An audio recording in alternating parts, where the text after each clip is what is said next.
আসন্ন বাজেটে বিড়ি শিল্পে শুল্ক বৃদ্ধি না করা, বিড়ি ও সিগারেটের অগ্রিম আয়করের বৈষম্য দূর করা সহ ৫ দফা দাবিতে সংবাদ সম্মেলন করেছে বাংলাদেশ বিড়ি শ্রমিক ফেডারেশন। বুধবার সকাল ১১টায় জাতীয় প্রেসক্লাবের মাওলানা আকরাম খাঁ হলে এই সংবাদ সম্মেলন অনুষ্ঠিত হয়। শ্রমিকদের অন্যান্য দাবিগুলো হল বিড়ি শ্রমিকদের কর্মদিবস বৃদ্ধি করা, নিম্নস্তরের সিগারেটের মূল্য বৃদ্ধি করা এবং নকল বিড়ি উৎপাদন ও বিক্রি বন্ধ করা। এ সময় শ্রমিকরা প্রজ্ঞা এবং আত্মা কর্তৃক বাজেটে বিড়ির শুল্ক বৃদ্ধির প্রস্তাবের প্রতিবাদ করেন।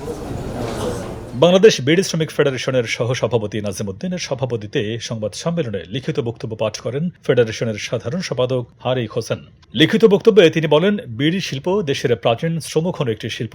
বাংলাদেশের অর্থনীতি ও অবকাঠামোগত উন্নয়নে এই শিল্পের অবদান অপরিসীম। তবে বিভিন্ন সময়ে দেশি ও বিদেশি ষড়যন্ত্রে বিড়ি শিল্পে বারবার মাত্রাতিরিক্ত শুল্ক বৃদ্ধি করা হয়েছে। প্রতিষ্ঠা লগ্ন থেকে বিড়িতে কোনো শুল্ক ছিল না। অসম শুল্কের ভারে বিড়ি মালিকরা কারখানা বন্ধ করতে বাধ্য হচ্ছে, ফলে কর্ম হারাচ্ছে শ্রমিকরা। বর্তমান সরকার অসহায় মানুষের মুখে হাসি ফোটাতে ফ্যামিলি কার্ড দিচ্ছে, কিন্তু আমরা বিড়ি শ্রমিকরা ফ্যামিলি কার্ড চাই না, কর্ম করে জীবিকা নির্বাহ করতে চাই। সুতরাং বিড়ি শিল্পকে বাঁচাতে এবং শ্রমিকদের কর্মরক্ষার্থে আগামী ২০২৬-২৭ অর্থ বছরের বাজেটে বিড়ি শিল্পের উপর শুল্ক বৃদ্ধি না করার অনুরোধ করছে। এদিকে বিড়ি ও সিগারেট একই গোত্রভুক্ত হওয়া সত্ত্বেও বিড়ির অগ্রিম আয়কর ১০% আর সিগারেটের ৫%। আয়করের এই বৈষম্য দূর করার পাশাপাশি সপ্তাহে ৬ দিন শ্রমিকদের কাজের ব্যবস্থা করা প্রয়োজন। তিনি আরও বলেন, বিদেশি বহুজাতিক কোম্পানি এদেশের টোব্যাকো কোম্পানির মার্কেট শোষণ করছে। তারা এদেশের মানুষের ফুসফুস পুড়িয়ে হাজার হাজার কোটি টাকা বিদেশে পাচার করছে।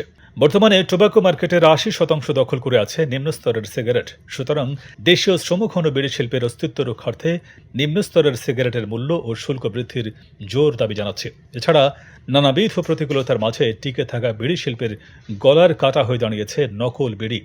নকল বিড়িতে সরকার বিপুল পরিমাণ রাজস্ব হারাচ্ছে এবং প্রকৃত রাজস্ব প্রদানকারী বিড়ি মালিকরা ক্ষতিগ্রস্ত হচ্ছে। সুতরাং দেশের অর্থনীতিকে সমৃদ্ধশালী করতে নকল বিড়ি উৎপাদন ও বিক্রি বন্ধের প্রয়োজনীয় ব্যবস্থা করতে হবে। দেশীয় শিল্প প্রান্তিক গরিব, অসহায় ও সুবিধা বঞ্চিত মানুষের কর্মরক্ষার্থে আমাদের দাবিসমূহ পেশ করছি।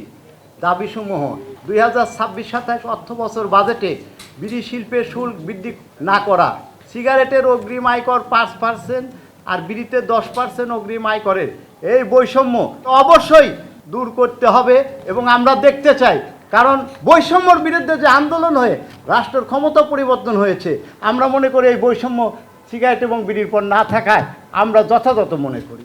বিড়ি শ্রমিকদের কর্মদিবস বৃদ্ধি করতে হবে, নিম্ন স্তরে সিগারেটের মূল্য বৃদ্ধি করতে হবে, নকল বিড়ি উৎপাদন ও বিক্রি বন্ধ করতে হবে।